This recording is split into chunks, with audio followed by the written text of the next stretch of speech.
আশিক, তোমার চোখের কি অবস্থা এখন? আগের থেকে ভালো। ডাক্তার বলেছে বেশ কিছুদিন সময় লাগবে চোখের ক্ষত শুকাতে। কয়টা দিন খুব কঠিন সময় পার করলাম।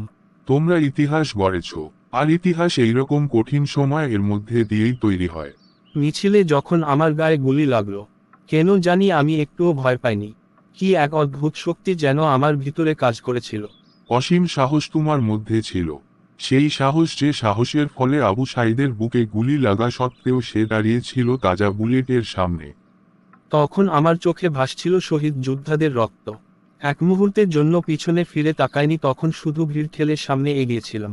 নিজের পরিচয় বানাতে হলে কিন্তু ভিড় থেকে আলাদা হওয়াটা ভীষণভাবে প্রয়োজন। আর এই আলাদা হওয়ার জন্য দরকার সাহস, যা তোমার মধ্যে ছিল। আর এজন্যই তুমি আজ সারা দেশে সম্মানিত। আমরা আমাদের লক্ষ্যে অটুট ছিলাম।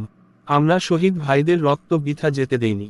69-এর আন্দোলনের সময় আসাদুজ্জামান, মতিউর, সার্জেন্ট জহিরুল হক ঠিক একই সাহস দেখিয়েছিল, আর সেজন্যে জাতি আজও তাদের সম্মানের সহিত স্মরণ করে।